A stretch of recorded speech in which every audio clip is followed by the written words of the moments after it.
du professeur Bertiva autour d'un thème, donc dans cette même salle, sur santé et habitat. Donc je me retrouve, donc je suis très très content, donc moi-même et M.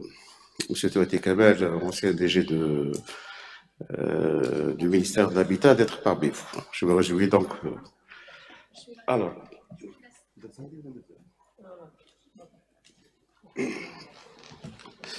Donc, je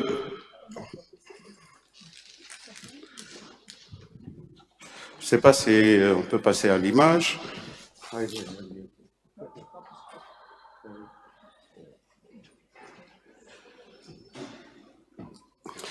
Alors, j'ai en même temps l'honneur et la charge et la difficulté donc d'ouvrir un peu les communications et la première communication. Donc, c'est une grande charge. Non, c'est pas ça. C'est pas ça, c'est pas ça. Elle, là aussi, c'est...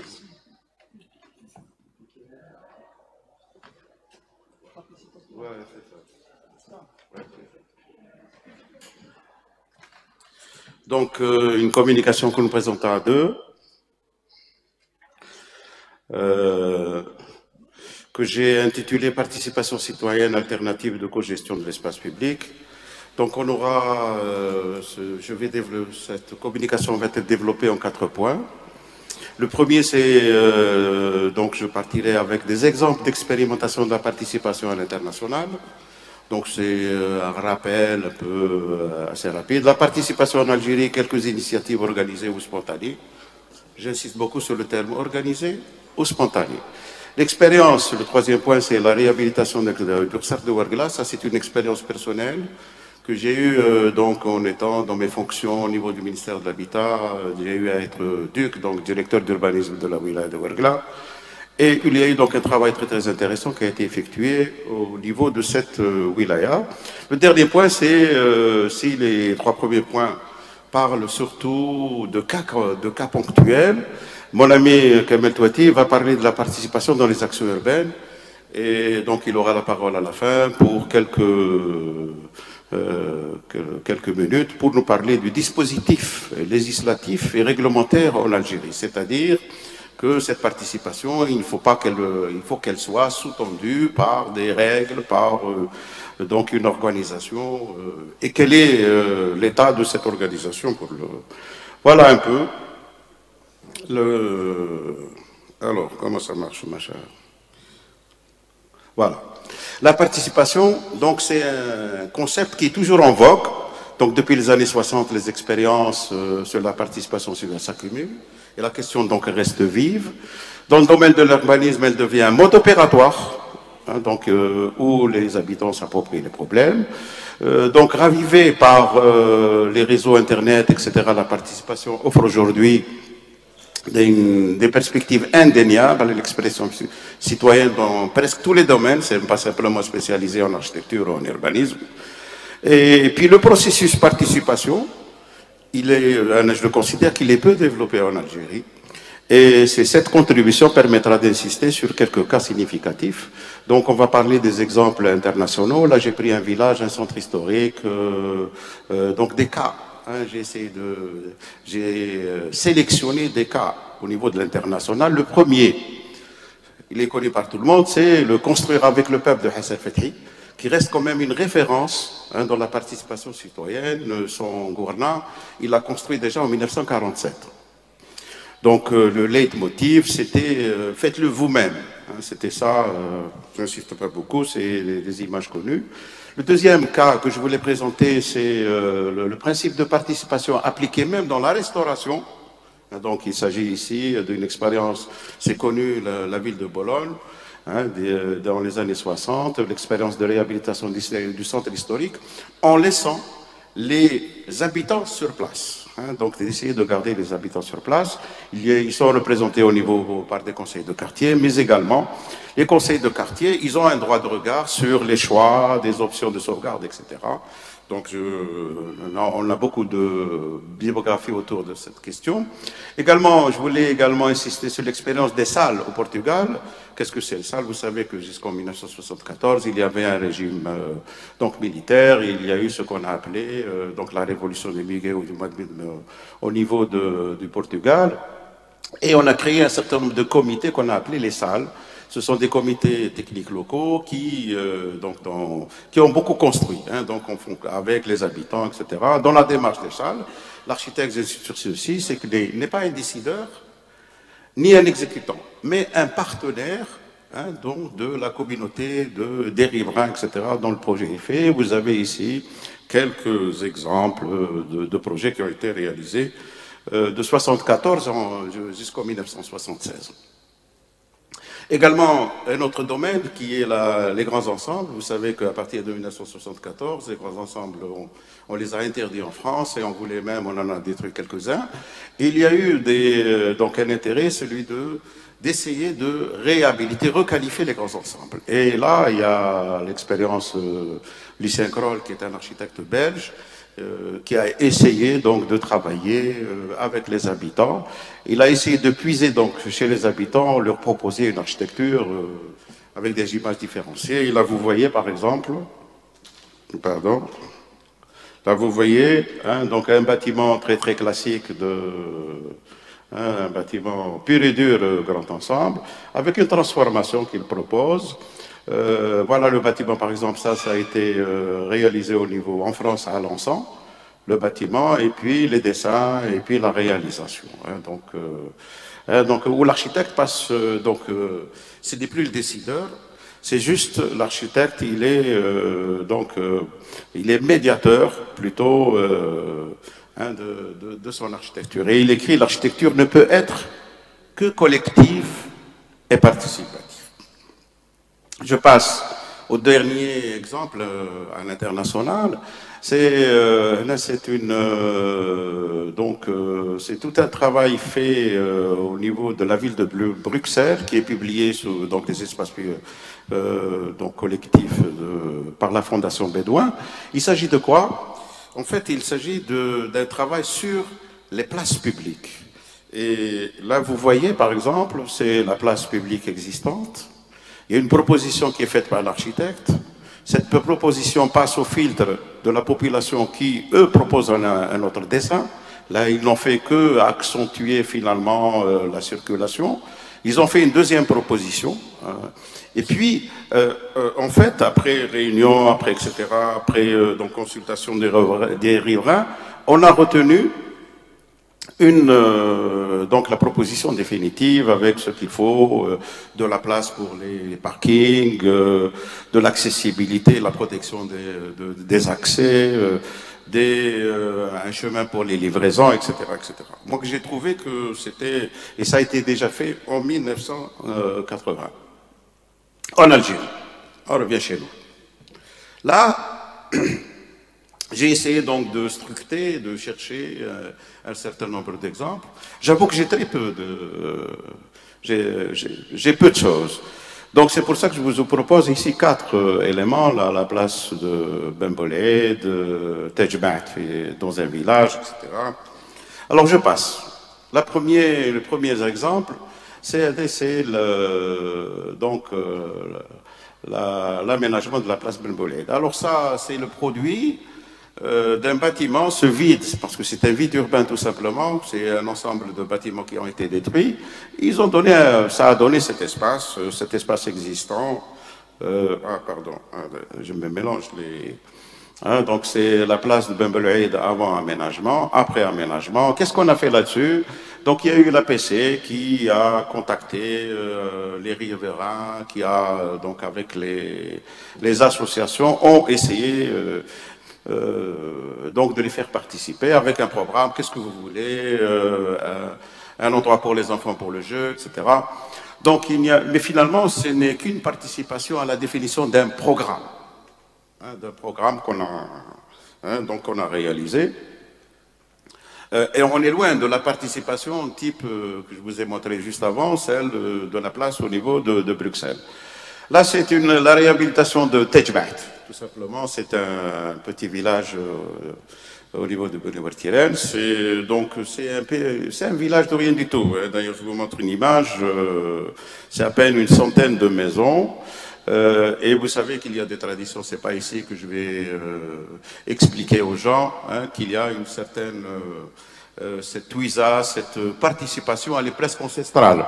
Même dans la construction de votre propre maison, il y a par exemple Ejbou, tout le monde sait ce que c'est très dur, c'est très lourd à porter, donc il est porté par l'ensemble de la communauté. Donc vous voyez, là c'est des ambiances, hein, donc dans le village de Tuisa, donc il s'agit de cette place, donc on est en plein chantier, hein, de revalorisation avec les différentes ambiances qu'il y a, et participation de... Donc cette participation se fait d'une plusieurs manières. Il y a ceux qui peuvent travailler, il y a ceux qui peuvent donner de l'argent, il y a ceux qui peuvent faire les plans, il y a ceux qui... donc tout est donc assez... que j'ai trouvé assez particulière. Voilà le résultat donc de cette place, c'est surtout le fait de lui créer une limite parce que c'était pour la sécurité, etc., pour les enfants. Et puis on retrouve ici les différentes. C'est une place donc très qui est juste en face de la mosquée. Et on l'a également construit donc dans les bancs donc en ciment. On a fait en sorte que lorsque vous êtes assis à l'intérieur de cette place, vous ne gênez pas quelqu'un qui passe. Hein. Donc il y a une certaine intimité de cette place. Également dans mes recherches, etc., sur l'espace public, le cas que j'ai trouvé que c'est important, et je crois qu'il y a un représentant de cette opération qui va nous faire une présentation tout à l'heure, c'est l'espace public référencé au ressources, c'est le cas de Tefilet. Tefilet, mais également on peut citer un autre cas, jusqu'à côté, c'est l'opération de Baba Ami également, pas très loin. C'est une opération particulière, je dirais juste un mot, c'est une opération qui a été primée au niveau du ministère de l'Habitat en 2013, il me semble, avec le prix national, le 3e prix d'architecture au niveau national. Je dois dire avec grande fierté qu'il y a eu un de mes étudiants qui a participé à ce travail-là, qui était passé à l'EPO, pour dire que... Voilà, je passe... Donc, et là, je vais vous parler, ça et là, d'initiatives spontanées des riverains. Hein, très souvent, qu'est-ce qu'on a très souvent, lorsque on... vous savez que lorsqu'on réceptionne, et je crois que ça tourne jusqu'à aujourd'hui, les grands ensembles et les grandes opérations d'habitat, la seule chose deux choses qui sont donc terminées, c'est le bâtiment et le parking. Parking et la vallée. C'est tout ce qu'il y a, hein, parking, voirie, les éléments. Donc c'est un espace non défini, non, etc. Que très souvent il y a des initiatives, donc des riverains, hein, pour d'abord soit pour définir l'espace, soit pour donc embellir. Et là c'est un cas assez particulier que je voulais vous montrer. Également un autre cas, mais ici il s'agit d'entrée d'immeuble qui est prise en charge par les riverains. Et ça c'est mon propre immeuble où j'habite. Donc où il y a juste une initiative donc de quelques-uns, etc. C'est même des retraités qui ont fait ce travail-là, qui se sont transformés en maçons. Rajoute encore, ça je pense que vous connaissez, les escaliers d'Alger. L'escalier d'Alger ici c'est donc un embellissement par les étudiants des Beaux-Arts. Les escaliers d'Alger, on a une typologie très importante qui mériterait même une thèse. Je ne sais pas s'il y a un travail qui est fait autour des escaliers d'Alger qui nécessite, à mon sens, une préoccupation. Il y en a une panoplie incroyable de relations entre la ville basse et la ville haute par un système d'escalier urbain très impressionnant. Bon, j'arrive à l'expérience qui me semblait que je voulais présenter. Je vais prendre 5 minutes hein, pour vous l'expliquer. C'est la réhabilitation du Rsar de Ouargla, dans laquelle moi-même je suis arrivé en tant que directeur de l'urbanisme en 2007. Hein, donc j'ai pris le train donc en marche. De quoi il s'agit? D'abord, Wergla dans les années 50, il y a avant, et Wergla aujourd'hui. Donc avant, donc c'est un qsar donc, qui fait quelque chose. Hein, tout autour, il y avait des remparts, il y a des maisons remparts, etc. Et puis ici, quelques images de transformation avec, bien sûr, la colonisation. Quelques données du qsar de Wergla. C'est 30 hectares, c'est exactement la surface de la Kasbah, 8000 habitants qui vivent, un parc de plus de 2300 logements. Et l'Oxar est donc classé patrimoine national depuis 1996. Donc l'avantage par rapport à d'autres Oxar, c'est qu'il est habité, il est vivant, etc. Alors, donc le cadrage de l'intervention, il faut vous exprimer d'où vient l'argent, etc. Donc l'expérience est en 2004-2009. C'est un programme de l'amélioration urbaine, hein, donc c'est un programme de l'État. Et les actions de réhabilitation étaient prioritairement concentrées sur l'espace public, hein, donc c'est pas sur les maisons. Donc, et l'idée véhiculée, c'était l'idée d'une réhabilitation progressive de l'espace public permettant de maintenir les populations sur place et de stopper les dégradations. Donc c'était ça qui était comme objectif. Bon, une évaluation, ça c'est mon évaluation personnelle, ce que bien que partielle, les actions effectuées ont suscité quand même un intérêt. L'effort naissant, donc qui aurait été encouragé par un dispositif adapté, aurait pu déboucher sur de plus grandes. C'est resté quand même assez ponctuel. Alors là, je dois insister sur le rôle déterminant des associations, parce que sinon on n'aurait pas pu faire ce travail-là. Donc c'est un travail d'accompagnement, donc aux interventions d'amélioration urbaine, donc faciliter l'accès aux maisons, participation aux enquêtes sociales, collecte de données, organisation des travaux de tuisa, c'est-à-dire il y avait beaucoup de décombres à l'intérieur et que c'était les habitants qui sortaient. Hein, toutes les maisons, etc., pour que nous puissions venir plus tard faire nos interventions sur place. Donc, également, même la participation au conflit, etc. Donc, les actions que nous avons menées sur l'espace public, en relation avec les associations, d'abord le réseau de base, la réhabilitation des façades, l'aménagement des places publiques et la réhabilitation des mosquées. Je passe. Bon, je commence par les travaux de rénovation. La première des choses qu'il fallait faire dans l'Oxar, c'était il fallait lui assurer les infrastructures de base. Hein, donc c'est tout à fait nécessaire. L'égout, par exemple, c'était des difficultés d'intervention très très difficiles, hein, des rues très très étroites, nécessité d'une programmation fine, parce qu'il fallait le faire tronçon par tronçon. Demander aux habitants de ne pas jeter de l'eau, etc., dans les égouts. Hein, donc c'était une organisation très très fine pour pouvoir, hein, parce que les habitants sont là, ils ont des besoins, etc. Et donc pour faire ça, de telle manière, de telle heure à telle heure, il faut arrêter de jeter de l'eau dans les égouts pour qu'on puisse faire notre travail. Également, les travaux du réseau de base, l'adduction en eau. Hein, il fallait mettre de l'eau, c'était des vieilles canalisations, etc., qu'on a refaites. Donc, et vous le savons tous, que les fuites d'eau sont les principales sources de nuisance pour un système constructif basé sur la pierre, etc., sur un système de constructif traditionnel.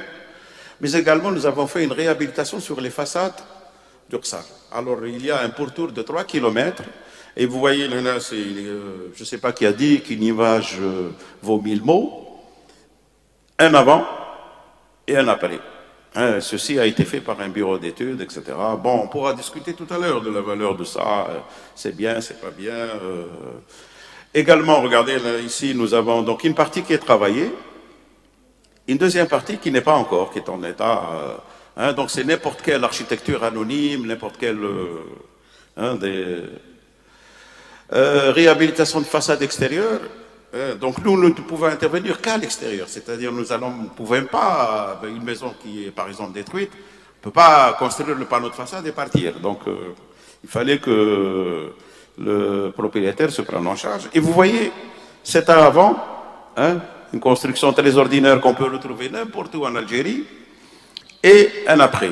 Donc là, pour moi, il y a un compromis.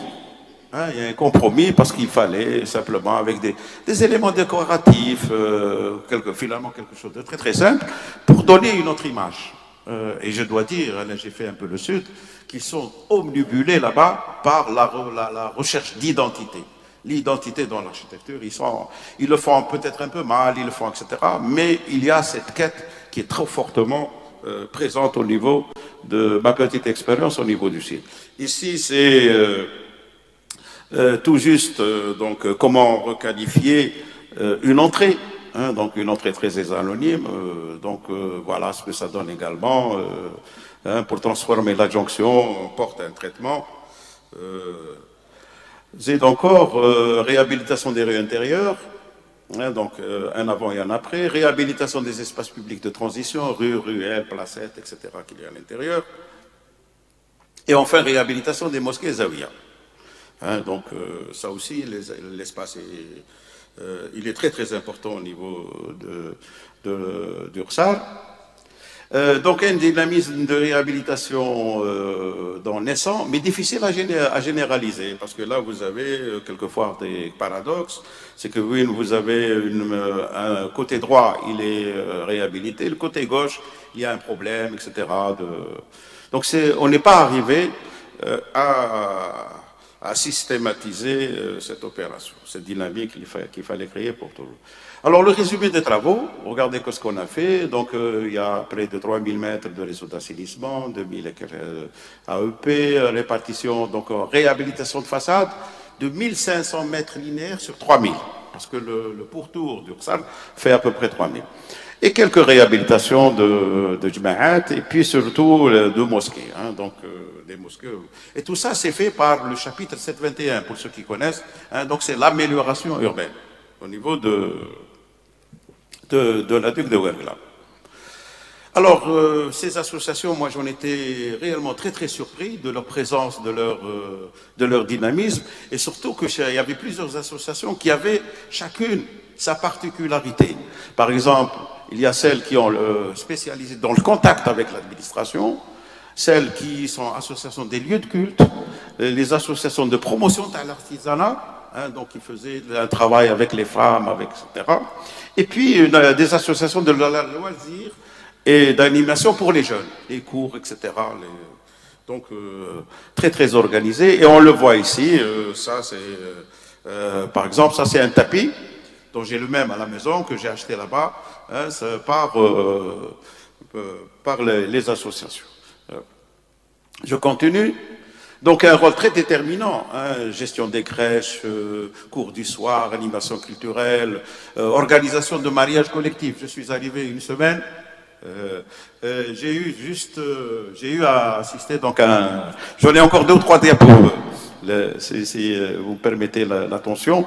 Donc, je crois qu'il faudrait au moins retenir, en tous les cas, cette dernière phrase, c'est que le travail de réhabilitation du bâti passe nécessairement par la réhabilitation sociale et la valorisation du patrimoine immatériel. Je crois que ça ne sert à rien hein, finalement de réhabiliter sans réhabiliter le contenu qui est l'homme. Donc j'arrive à l'avant-dernière diapo, ça laisse des échanges de communication avec réunions, etc. Et je termine, avant de passer la parole à mon collègue, par cette, j'ai trouvé très significative, hein, qui indique un peu la participation, hein, cette main donnée entre les gens, etc. Et avec une petite conclusion dans laquelle je dis, le temps où la ville était réservée aux seuls experts est révolu. Aux experts et aux administrateurs, hein, pour corriger, pour être complètement... Alors la ville est réinventée désormais par les citoyens. Le partage de la gouvernance se consolide peu à peu grâce aux réseaux sociaux et Internet. Je viens de terminer ma partie. Je lui donne encore pour si vous permettez, Monsieur le Président, quelques minutes pour notre collègue Kamel Touati. Je vous remercie.